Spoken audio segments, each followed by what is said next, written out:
Episode 21 with Kevin Christie.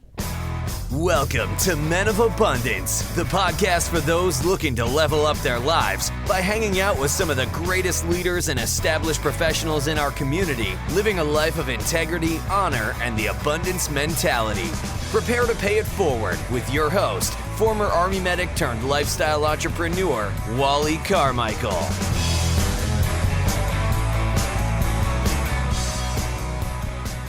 Aloha, Men of Abundance. This is another week of abundance, and I'm extremely excited this week because later this week, my family and I are taking a trip over to the Big Island of Hawaii, and we have some amazing activities planned, and I'm going to be sharing a lot of those activities on Facebook Live video that's going to publish directly to the blog at menofabundance.com/blog. You'll be able to see those live videos. Well, at least you'll be able to see them replay over there. And you can already go there to Men of Abundance blog and see some of the replay videos that I did from Facebook Live. I'm also going to be doing a storyline on Instagram story. So the Insta stories, I guess that's what they're calling them.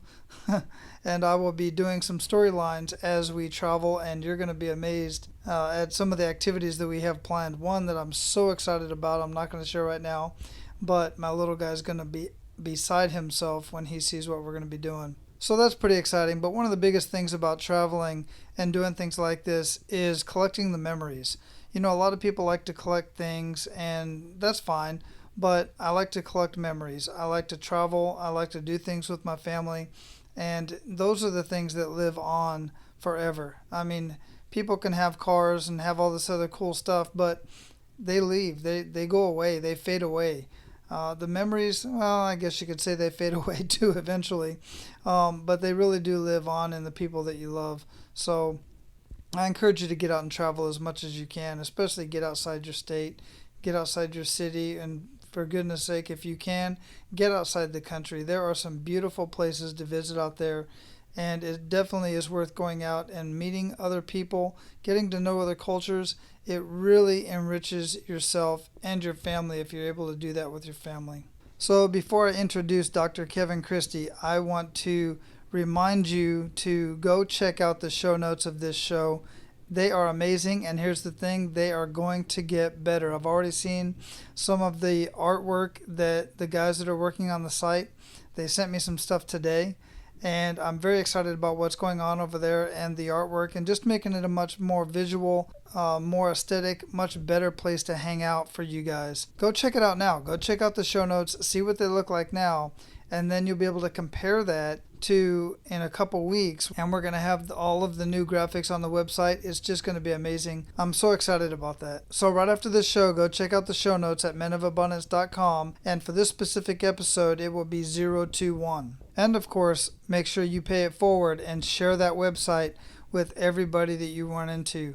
Share it on your Facebook, share it on your Twitter, share it on Instagram, send it out in emails, whatever you've got to do. Talk to people. Tell them, have you heard of this Men of Abundance community? Have you heard of the Men of Abundance podcast? Have you even heard of what a podcast is and how much you can learn and the experiences and everything associated with podcasts? I hope I'm bringing some of that to you, and I trust that I am because I'm getting good feedback from it. So be abundant in your life today and pay it forward and share this podcast and share the website with other men. Now, I'm not going to go over all of Dr. Kevin Christie's bio because it's extensive. But basically, Dr. Christie is a chiropractic physician and certified ergonomic assessment specialist. He dedicates himself on treating his patients' symptoms and physical dysfunctions, whether it's a professional athlete, a weekend golfer, or an office worker. In fact, he treated one of my aches and pains from a distance and didn't even know it, because the way that I first was introduced to Dr. Christie was from his podcast, of course. And his podcast is The Modern Desk Jockey. With just one episode, he completely relieved a pain that I was having, and we talk about it today in this show. One of the reasons why I wanted to have Dr. Kevin Christie on the show today is because he's taken what would normally be a kind of regular vocation, I guess you could say, and he's put a twist on it. And he's been very creative in what he's doing with his skills and with his talents and with his education as a chiropractic physician. It's very impressive. And I think you're going to get a lot out of this show. And you're definitely going to get a lot out of his show, The Modern Desk Jockey. So let's have that conversation with Dr. Kevin Christie. Kevin, welcome to the show. Thank you. I appreciate it. I'm really looking forward to it. Yeah, I am too. You've been on my calendar for quite some time. I think you scheduled the furthest out from anybody that I've scheduled so far. Yeah, I had a lot going on trying to launch my actual podcast, so I just really wanted to focus on that for a bit, but definitely glad we got to this point. So before we got started, I gave a little bit of bio and talked a little bit about you, but I would like to hear a little bit about your background, working up to a little bit about what we're going to talk about today. And let's get a little bit personal. Okay, that sounds good. Yeah, I'm from South Florida originally and was an athlete growing up and had a fun time doing that. Went to Florida State University and worked with the athletics there. I didn't play sports in college, but really knew I wanted to go to chiropractic school after that. And so I focused on the athletics aspect. And then when I was in St. Louis for chiropractic school, just really dove in as much as I could with the sports injuries and the sports medicine world. And so when I got out, I moved back down to South Florida and just started at it. And I got really lucky. Early on, I started working with a lot of NFL players at a training facility and just building my reputation. You know, at a younger age, I was astute enough to at least realize I needed to niche down until it hurt. And I did that. And I really niched myself in the athletic world. And it was very, very good for me, and I've enjoyed that, and it's led to a lot of good opportunities. It's been, really good builder of my business. And then from there, 6 years ago, I opened up my own practice in Boca Raton, Florida, with hope and a prayer and not a lot of money. And I kind of, even looking back on it, I had a scarcity mindset getting into it. And it was something that just kept me up at night and I struggled with, but I did it anyway, so that was nice. And so I did that. And then how I kind of veered into the, talk a little bit about my corporate wellness background is I had kind of been envisioning this. I want to have a chiropractic office on site at a corporation, and I could never make it happen. There was just so much red tape. I would meet these wellness directors and HR folks and CEOs, but they just never really had any interest. And then about 2 months into opening up my own practice, sure enough, someone walked in and asked if I had any desire to do it, and I made it happen. So that's how I've kind of now have a double niche of a lot of sports medicine. I get to work with a lot of professional athletes, but then also a lot of the corporate athletes also, and that's really become a big passion of mine. Yeah, and I'll tell you, we're going to get into it here in just a minute because you have already affected my life in a physical way. I'll talk about that in just a minute. But before we do, I skipped over something that I just talked to you about that I'm putting into the show, and that is the attitude of gratitude. So I'd like to hear what you're grateful for today. I'm actually very grateful that I'm in a very good place in my life currently. Last year, 2015, was a very tough year, business and personal, but I've learned to work through that, and I've actually implemented the 5-minute gratitude journal. And so I wake up each morning and I do that. And today I woke up and one of my entries was actually, this is my first time being interviewed on a podcast. And I'm Awesome. very grateful for that. Really am. I've done a lot of webinars and a lot of other types of things. I've actually been on some popular TV shows, but this is the first podcast, so it's exciting. All right. That's awesome. I'm honored, man. Yeah. Yeah. So, and speaking of podcasts, and finding you and learning a little bit about what you're doing, and I was like, I just love your podcast, because the very first episode that I listened to had to do with, I think it had to do with the ergonomics of your mouse and why you have a pain. Literally, I kid you not, for about a week, I had this pain that was started at the top of my head, right about just about the crown of my head to the right side. And it went down my neck and into my shoulder, and I just couldn't. It was the weirdest burning sensation and this pain that I'd never felt before. I listened to your show, and you're talking about how your mouse, when you're using your mouse, your shoulder dips down a little bit, and you gave a few things to change that up and fix that. Kid you not. The next day, I was like, man, wow, that was amazing.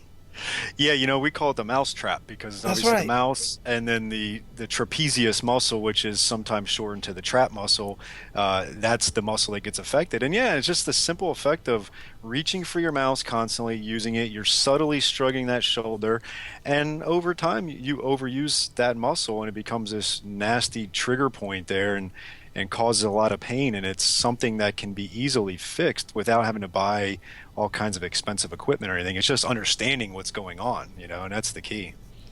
Yeah, exactly. And I understand the muscle groups and all that stuff, but I did not know that it reached all the way up to my head, to my Oh skull. yeah. Yep. Yeah, and that was amazing. So, and then another thing, being with a lot of insurance companies and stuff, I've been struggling with this with my wife because about a year ago she had some issues with her hand, and she was feeling this tingling sensations in her hands and stuff, and just feeling kind of weird. And I was listening to, there's a popular chiropractor out here in Hawaii, and he's always got his commercials on with his kids talking and everything. And I thought, you know what, they were talking, it just so happened that they were talking about similar symptoms that my wife was having. Okay. So I made an appointment for her, and on the first visit, it was, when she actually, not the first visit because they have to, do the little evaluation stuff, see if they're capable of working with you and whatnot.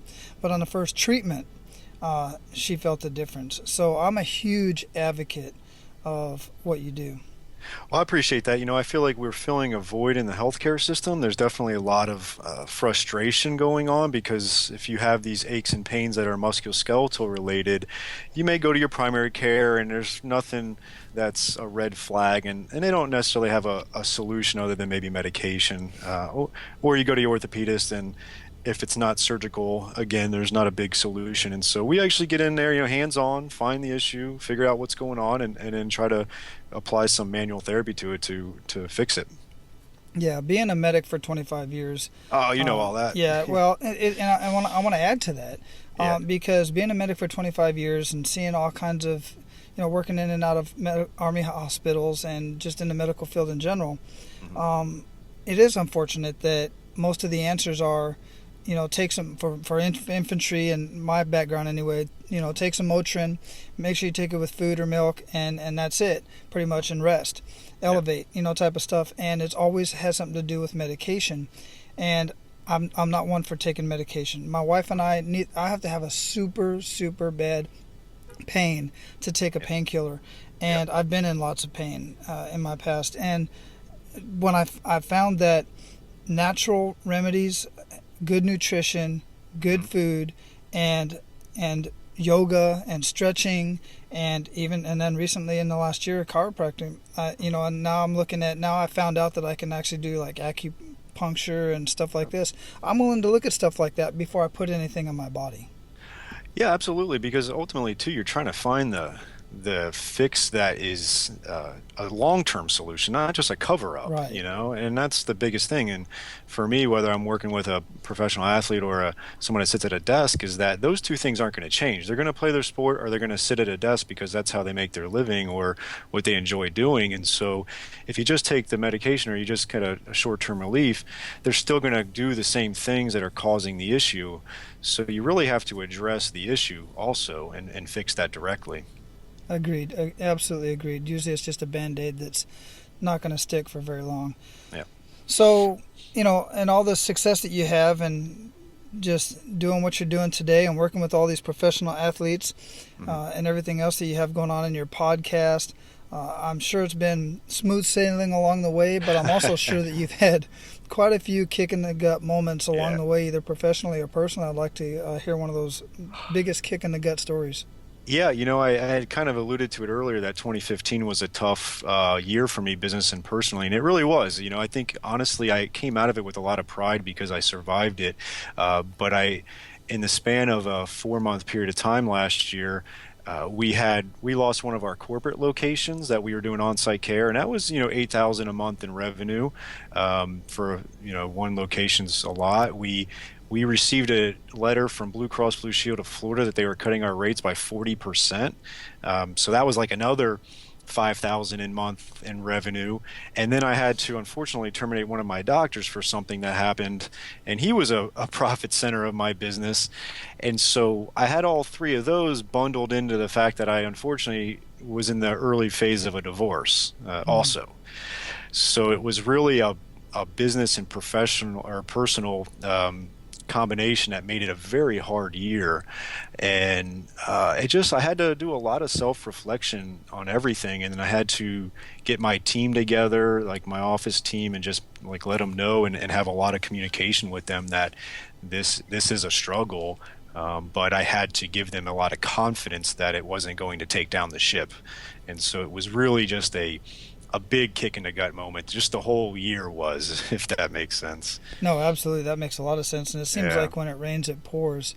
Yeah. And it does come in bunches. And I think, personally, I think that's a lot of the mindset at that time. It just kind of brings it all together at one point.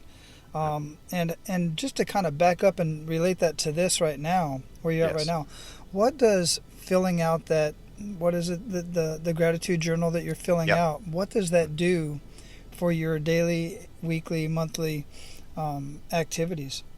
It just switches my mindset from what's going wrong day to day or just in general to what's going right. And I sit down and I write 3 things out that I'm happy for and grateful for. And it doesn't have to be huge. It doesn't have to be that I, landed a new account or something. It can be just that I got my exercise in this morning, or I got in my meditation yesterday, because that's another thing that I like to do, or I got to have dinner with my parents. Just different things that are wins for the day that change. And I like to do it in the morning because I like to go into the day feeling that I've already have this level of gratitude that I should have. Because the reality of it is even though last year was bad, I'm living in the greatest country in the world. I've got a passion for what I do. It's just an amazing time to be alive. And so I really try to just change that mindset by doing the gratitude journal. Yeah, that is very, very powerful. Very powerful. Yeah. I love it. So what was that? At what point was the enough is enough moment, that pivot point for you? It was about April of this year, actually, and I was doing real well towards the beginning of the year, and I was starting to come out of 2015. Business started out good this year, but I still was holding on to some things from last year, and so what I decided to do was go down. Again, I'm in South Florida, so it was about an hour-and-a-half drive down to Key Largo, and I rented out a cottage, and I said, I'm going to go down there. I'm not bringing any technology. I'm going to have a full Saturday and early part of Sunday where I'm going to do just 3 things. I'm a part of, and I'll mention a little bit later, strategic coach, entrepreneur coaching, and I have 3 years worth of information and binders and all that. So I was going to read through all that, see how I've caught, the ways that have I improved over 3 years. I know there's been some things that happened negatively, business and personal, but where did I really grow in 3 years? And I was able to just look through this 3 years worth of almost business journaling and personal journaling through that. And I really loved the quiet. I was right on a little, you can kind of picture, it's one of those old cottages right on the bay. I had a desk that overlooked the bay with the windows. And I sat there and I read through that material. I also did some writing, and then I did some reading. And those are the only 3 things I did. Nothing else, literally no TV, no cell phone, nothing for about 24 hours.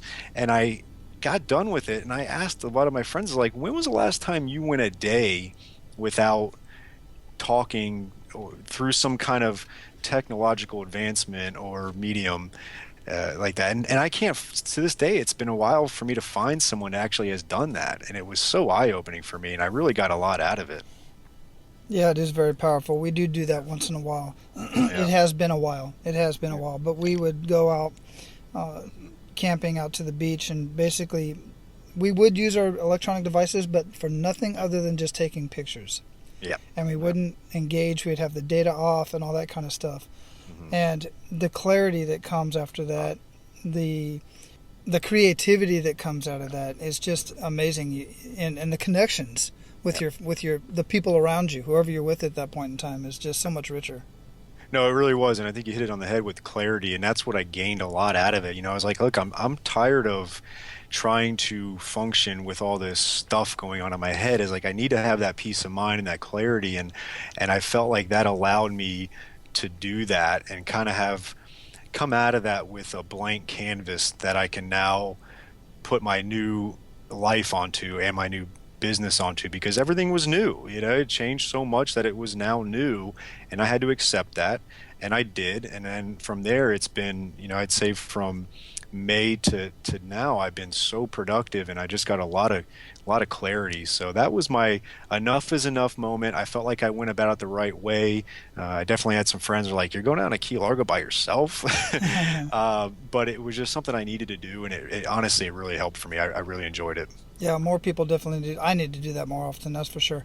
So yeah, so now let's get into what it is you're doing now exactly with your current business and your podcast. I'd like to kind of learn a little bit more about how that got started and how it's evolved. Yeah, definitely. About 5 years ago, we started the on-site care, and then back in December, I had a company called Rural Fuel Services come to me, and they say, "Can you do a ergonomics plan for us? But we need to do it differently than most people have done it in the past, because we've got locations all over the world. We got thousands of employees, and we need something that can really reach all of them and be consumable by all of them, because you can't go out to every location and do one-on-one things." And so they actually challenged me to put this together, and they actually even paid us up front to do it. And so it was one of those things where I had to make it up and make it real, and I was able to do that. And so really what our massive transformative purpose has become is to digitize and then to demonetize the ergonomics for a lot of these corporations and these desk workers. And so we put together a very comprehensive office and truck driving ergonomics initiative that is consumable by anybody wherever they're at. It's got a bunch of different components to it, and we've had a lot of interest from it, and so it's been very exciting. And so What do you mean by demonetize? What does that mean? So ergonomics in the past has been very cumbersome and very expensive, and it's just been one of those things where it's such a costly thing and it's ineffective. So we're not going to completely demonetize it to $0, but in certain ways we are. But we're going to make it a lot more affordable, like exponentially more affordable for these companies. And then for the actual individual desk worker, we are completely demonetizing it. And that's the purpose of the Modern Desk Jockey podcast, is that we're going to provide legitimate solutions and information that the desk worker can implement, like you mentioned earlier. And so it's literally free healthcare advice. We can't diagnose people over the podcast and things of that nature, but it's legitimate solutions that they can implement without having to pay money to have someone come in and monitor their workstation, see how they're doing, and write up this report and be charged anywhere from $300 to $600 an hour to do that. And so we're trying to make it a lot more affordable for the corporation that's going to use it on a large scale, and then for free for a lot of desk workers. And that's how we've kind of worked on the podcast in conjunction with the ergonomics initiative for the corporation.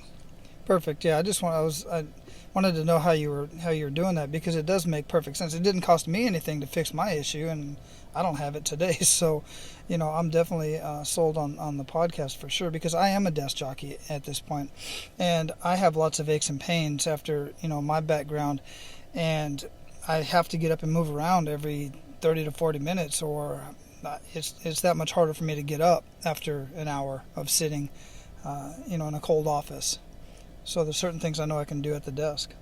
Yeah, and that's why your podcast resonated with me so much. It was like, the term abundance is such a great term. And for me, and one of the angles that I look at it is that, I think you have to be, healthy. If you're going to live an abundant life, I think that's a key. And so there's a lot of people that are sitting at desks for work. It's just the way it's gone over the last, 100 years. It's transforming, and from a more physical labor farming type of industrial society to we're using our brains a lot more, and that requires computers and desks, and there's a lot of side effects. And so I want to make that huge transformation in the desk worker to where they can stop being afraid of it, because you're starting to hear again like a scarcity mindset where there's a term, sitting is the new smoking. And I get it. I get what they're trying to say.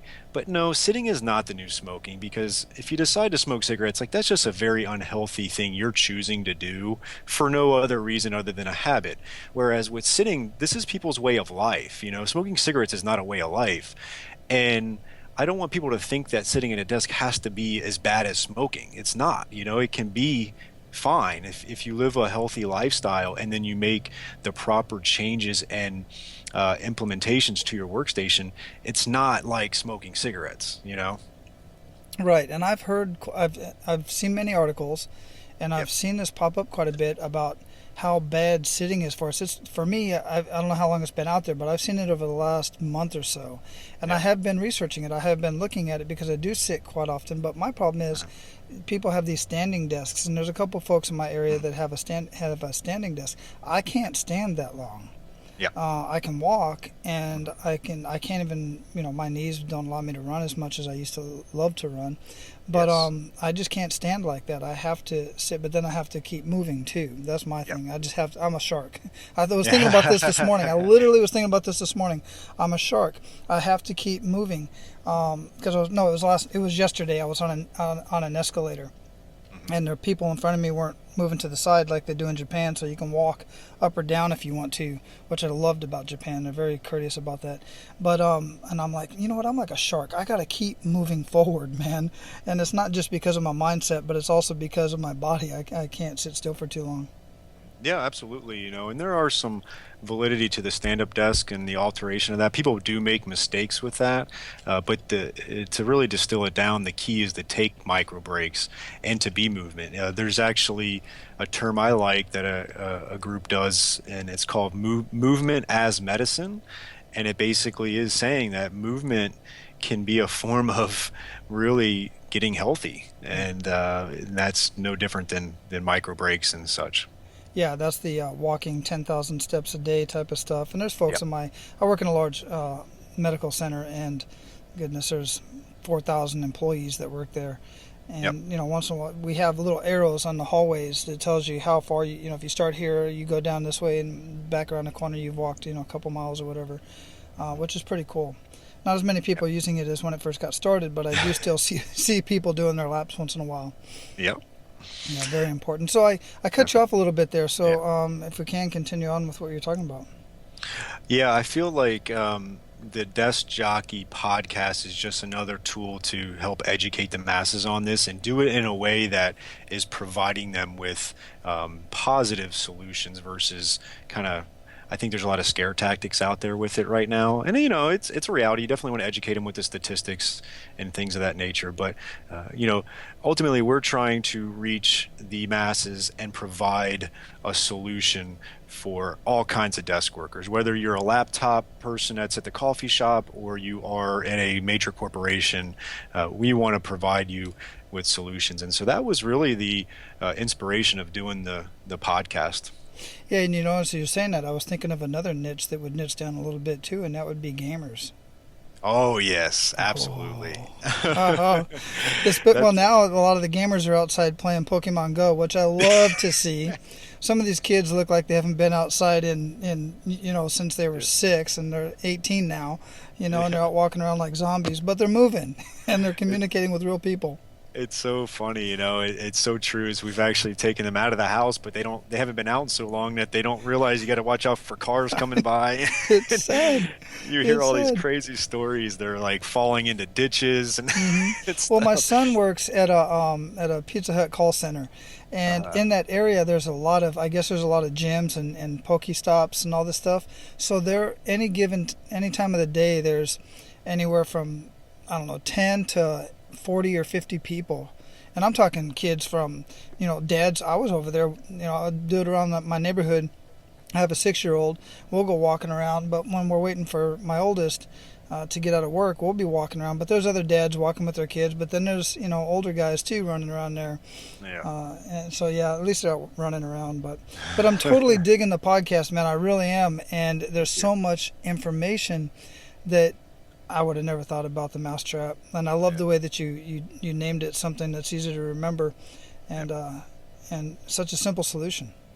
Yeah, and that's sometimes you got to just make it simple, and it should be simple solutions. If it gets too confusing, then it's going to be hard to implement it and then maintain that. So that's one of the things I'm really trying to be cognizant of when I do anything we implement or when I discuss something with the podcast is how do we find the easy solution. It's kind of like the golf swing. I play a lot of golf.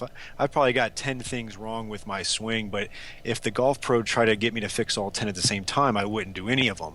But if he can find one thing that's maybe causing 5 of them, that's a good start. And so that's what I try to do with our podcast and some of the solutions. Yeah, and you're very abundant in that. And that's one reason why I wanted to have you on the show is because I see anybody who is giving away valuable information absolutely free, regardless of how it is, and then free ebook or podcast or whatever it is, that's extremely abundant in what you're doing. And granted, a lot of guys are doing that to eventually get paid customers, and that's fine too. We all got to get paid for our information on what we do, but you're giving away the farm. I mean, you're just giving away so much valuable information, because other stuff I've listened to, I was like, I know somebody who can use that. I know somebody right now today who was just complaining about that, and I'm going to forward them this podcast so that they can get something out of it, and then it just goes on from there. Yeah, and that was the goal. Is like if I get someone to listen to the podcast regularly, and they don't do anything else, that's fine. They're going to get so much out of that, and at least I'm helping them. And so that's. The ultimate goal is just that you should be able to just listen to the podcast if you're a desk worker and get almost everything almost like 90% of what you need to make this solution. Sometimes some folks do have poor equipment. I can't do anything about that. Free. I don't sell equipment at all, but that's sometimes if your chair is 25 years old, I can't really fix that completely free. So awesome, Kevin. So we're going to pay it forward. You ready for that? Absolutely. Men of Abundance, one thing I want to point out that you may have noticed amongst all of the guests that I've had on the show so far is all of them have some sort of daily habits that they follow, myself included. In fact, for the last 5 years, one of my daily habits that I have not missed is drinking a dense nutrition shake every single morning after my workout. I had never been a fan of any protein shakes or nutrition shakes or nutrition drinks or anything of that nature. I did get into smoothies at one time, but making smoothies, quite frankly, is very expensive and very messy in most cases. But about 5 years ago, my doctor told me that I had to do something about my cholesterol. Ironically enough, as it happens, divine intervention, call it what you want, I was introduced to this dense nutrition shake that completely turned my cholesterol around. On top of that, I had more energy, my esophageal reflux went away, my chronic joint pain wasn't nearly as bad, and I shed some weight, all within the first 28 days. I can talk all day long about what just 30 days of this dense nutrition shake will do for you. But until you try this stuff out yourself, you're going to continue to be as skeptical as I was. The cool thing is you can try Shakeology with absolutely no risk whatsoever. There's a bottom of the bag 100% 30-day money back guarantee. That means you can consume the entire 30-day bag, and if you don't see or feel the difference in your body, or you otherwise just are not completely satisfied, you can send the empty bag back and get all of your money back, no questions asked. And there are multiple different flavors you can try. Now, my favorite flavor is the greenberry and the strawberry. My wife loves the vanilla, and we both like the cafe latte.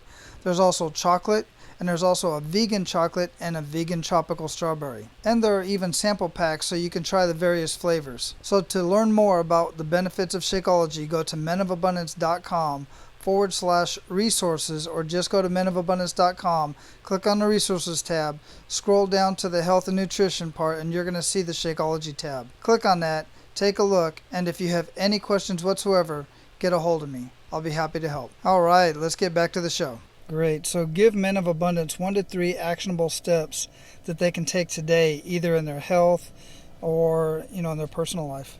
I love this question. I really did. And I picked two, and this has just been huge for me. One is eating healthy, because I always have been kind of lucky to genetically where I'm lean and I could eat whatever I wanted to. But I'm 36 now. I'm not 26. And so I really made the effort to change my eating. And what I did was I went to more of the Tim Ferriss kind of slow carb diet in a sense. Not that I had to lose weight, but it's basically eating low glycemic carbohydrates only, your fruits and vegetables and sweet potatoes, and, staying away from the grains and the breads and the sugars, all that stuff. And one of the key components of that was to also introduce I drink a lot of coffee. I am a coffee drinker, and I had to get away from the sugar and cream of that. So I did the bulletproof coffee, which I'm going to talk about in my daily habits, so we'll kind of tie that in. But yeah, please do. I'm looking forward to that. Yeah, and so I switched my eating to where, and I do have one cheat day a week, and so I can really decompress on a Saturday and just eat whatever I want. But throughout the week, not only did I lose 10 pounds, and it was a good 10 pounds, but I'm not getting that up and down crash and burn where I used to. Most people drink a coffee with some sugar and cream in it, and then they eat a sugar-based, carb-based breakfast, so they get a little spike in energy, and then they crash. And so then they need that second cup of coffee, and then they crash, and they need a snack that's sugar-based, and it's just this yo-yo effect all throughout the day. And I really thought I was dealing with some like chronic fatigue issues until I made this switch, and now I just feel like I'm at a steady state of energy levels by doing it. And I can eat. It's not like I can go to a restaurant and I can order a steak. I can switch out the mashed potatoes for Brussels sprouts, and I can have a glass of red wine or a stout beer. So it's not like I have to bring my own food to a restaurant like some of these eating plans. And so if I had to give, you don't have to follow the exact thing I'm doing, but find a way of introducing some healthy eating, you'd be amazed at how your performance would go up. It's just huge. I can't state it enough. Completely agree with that, and I talk about that quite a bit on the show, so we'll just leave it. Yeah, but totally 100% agree with that. But I'm an avid coffee. I'm drinking coffee right now. I mean, it's still early. It's still morning time for me, and I'll probably have one more cup. But I want to learn more about the bulletproof coffee. I've seen it. I've heard about it. I have not done it, and I've recently been thinking about it. So there it is. It's once again, you think it, and it comes to you. So I'm looking forward to that. Perfect. And What's then number two is I've really focused on leveraging technology to increase my performance and peace of mind in a sense with business. I have a lot going on, and there's so many good technological advancements that allow you to leverage your time, energy, effort levels to make things happen that look so professional, and you're living this abundant business that are not super expensive, not hard, like there's always someone that can do it, and there's a platform that can. And so I've really leveraged technology to increase my business and even my personal life. And I think everybody should look into that, because your performance will go through the roof if you're leveraging the technology that's out there today correctly. Right. Absolutely. So that leads us into the daily habits we were just talking about. What daily habits make the biggest impact in your life? So the first is I do the gratitude journal that we mentioned. So I already spoke about that, and that's been huge for me. I do that in the morning, and then I also have been adding meditation, and again, this is also tying into using technology. Back in the day, you'd have to find someone to help you with meditation and train you on it, and it would cost you a fair amount of money. I'm using the Headspace app, and they have a really good app, and it's so easy. And I meditate for 10 minutes per day. Try to do it in the morning. If I don't have time, I do it in the midday, and it just helps really get that clarity that I've been trying to find ever since that Key Largo trip I made, and that was shortly before that is when I started the meditation. And so it's really helped get everything to just calm down. Everything's busy. I know I got a lot going on, a lot of projects. I got to treat patients still. And so I just really have this sense of calm when things get difficult now that I've implemented the meditation. So that's number two as far as that. The bulletproof coffee is the big one that I mentioned also. I love doing that. That's really setting me off to a good morning because that becomes my meal and my coffee because it has all that fat, the butter, the basically just to sum it up real quick, it's coffee, and then it's you put that in a blender with some grass-fed butter and then also some MCT or coconut oil. You blend it up. It's like a hot frothy coffee that you sip on, and it also doubles as your meal because of the fat in there. It has that satiety effect or that feeling of full, and so that carries. And I'm an early riser. That carries me up till about 10 a.m. where I have a nice little snack, and so that's been a huge daily habit of mine.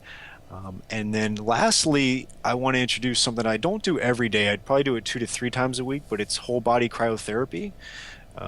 I've got one in my office where it's the liquid nitrogen that cools the body down. It's 3 minutes. I know Tony Robbins has one in his house, and he does it 3 days a week also. And it's just been something that really helps with my overall physical performance. And so that's been a really good addition to my habits. Let's talk a little bit more about that. It seems like I think Tim Ferriss is a human guinea pig. He's always doing something. Correct. But I don't know that he's gotten to that one yet, but that's intriguing. What exactly is that? Yeah, so you stand in this cylinder, your head's out, you've got socks on and you got gloves on, and you go in, and for 3 minutes it spurts in this liquid nitrogen. It gets all the way down to about 150 degrees Celsius. So, anywhere minus 250 to 275 Fahrenheit. It's not freezing the tissues like, say, an ice bath does. What it's actually doing is tricking your brain into saying, I'm in a very cold environment. And so physiologically, all the blood will shunt from your extremities to your core and to your brain. And so for the 3 minutes you're in there, the blood's coming out of the extremities. And then when you step out, it says, okay, I'm back to normal. And it now takes all that blood that is newly enriched with oxygen and other nutrients, and it hyperperfuses to the extremities with this newly enriched blood. And it actually courses through some of the capillaries, even in some of the distal extremities, that maybe the blood flow wasn't ideal prior to that for various reasons. And so it just does kind of like a flushing out of the blood and then a flushing down into higher quality blood. And it helps with things like inflammation, recovery from sport and activity. There's actually even some positive calorie burning that goes on there, about 500 per session throughout the day, because it stimulates the metabolism a bit more. And then there's this really lengthy research article that came out about the mental health effects of cold immersion. Again, it's not long sustaining for that. Like if you do it 5 times, it's not like you're going to have this great antidepressant forever. It's just as you do it, you definitely have this feeling of invigoration that happens for a little bit. So it's pretty exciting, and we've had it for 2 years in our office, and people love it. Regular folks to athletes are using it a lot. I'll have to look into that out here, because Hawaii's always got something going on with stuff like that. I used to be a member of the Honolulu Club, and I used to truly enjoy getting in either the steam sauna or the dry sauna. Usually I like the steam sauna, and then get right into the cold tub for about a minute or so, and then get back into the sauna. And that did amazing things for my joints. Or I would somebody had told me this a while back, Darren Orlean, somebody else that I follow as far as health and fitness is concerned, would say take a cold, super as cold as shower as you could as your house. Now I live in Hawaii, the water doesn't get super cold, but after a warm shower, then the last thing I would do is just turn on cold shower and just like bathe in it for a minute or two, and I was just really super invigorated after that. But does it compare to that at all? It does, absolutely. It really boosts your energy levels afterwards, and you get that invigoration that occurs, and a lot of people really like that aspect of it. It's great. Now, I don't normally, I will add something that I hear all the time when I ask this question, habits, is drinking 16 ounces of cold water first thing in the morning. And I had heard this for quite a while. I've been doing it over the last 4 or 5 days. Okay. Very first thing that I do, because normally it would be a cup of coffee right away. But I drink an ice cold glass of water. Sometimes I put the sea salt in it, Himalayan sea salt or pink salt, and I'm truly, it just wakes me right up, wakes my brain up right away. No, absolutely. You're definitely going to help with the hydrate. If you sleep for 8 hours or so, you're not getting any fluids in there, and you will have a sense of dehydration. And especially if you do happen to have a glass of wine or two at night, that'll happen. But yeah, it's a great thing, because then if you drink right to coffee, that's another something that's going to dehydrate you. So having that glass of water is going to be very helpful. Yeah, I always try to trick myself and say that coffee is mostly water, but it doesn't. Whatever. Okay, so what book would you recommend to our abundant leaders and why? Yeah, actually, when I saw this question, it's like I know exactly which one. I do a lot of reading, and the one that's been resonating with me for the last couple months, and I've actually listened to it twice, is The Obstacle is the Way by Ryan Holiday. It's been a lot of popularity amongst the NFL players. Also, some of the teams are actually making them read it because it just teaches the idea that sometimes the obstacle is the way you have to go. It's not going to be easy, but once you get through that obstacle, you're going to come out on the other side, whether it's business or personal, a lot better for it. And that's where a lot of the achievements will come from.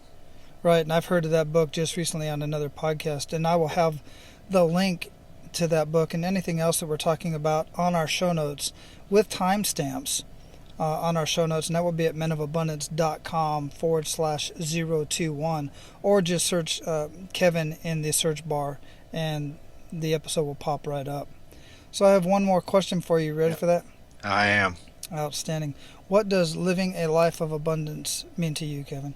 So earlier I mentioned I'm part of Strategic Coach, and Dan Sullivan is the developer of that, and he came up with the 4 freedoms, and that really resonated with me because the abundance aspect is important to me. And what his 4 freedoms are is the freedom of time, freedom of money, freedom of relationship, and freedom of purpose.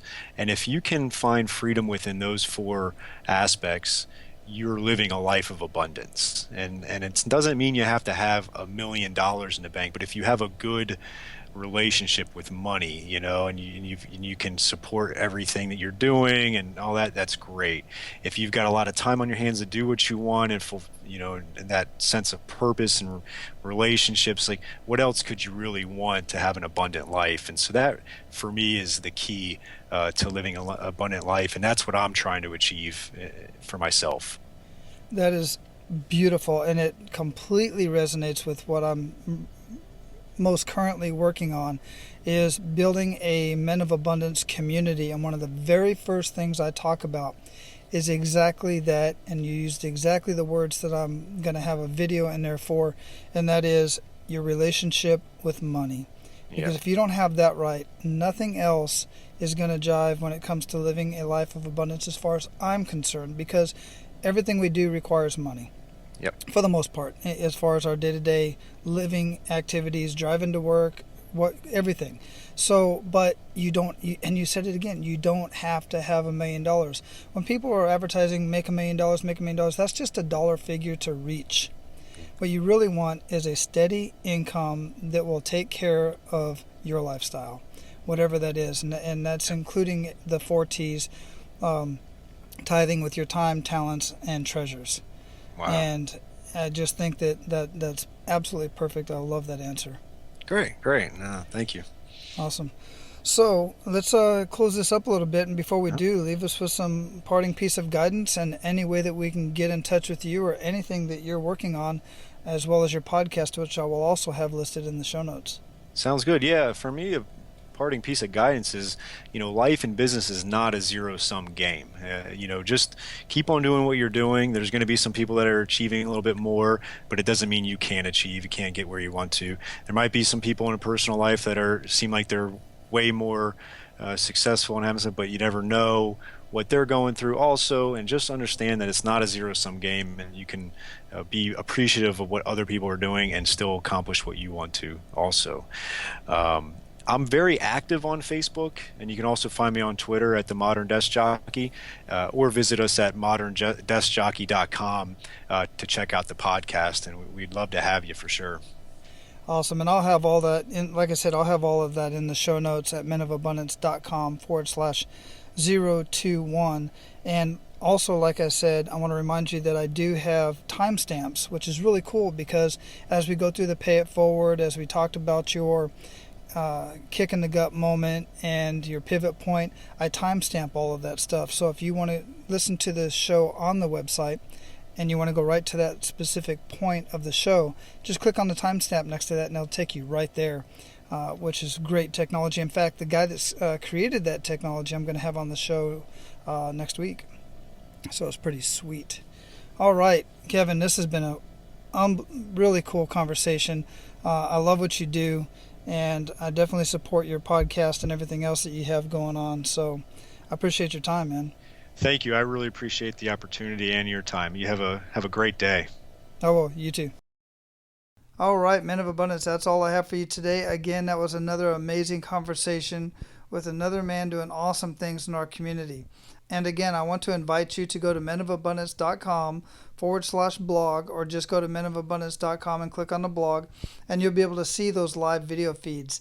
Here's the really cool thing about those live feeds being posted directly to my blog. So here's how it works. I do a live video on Facebook, and as soon as I'm done with that video automatically posts directly to my blog.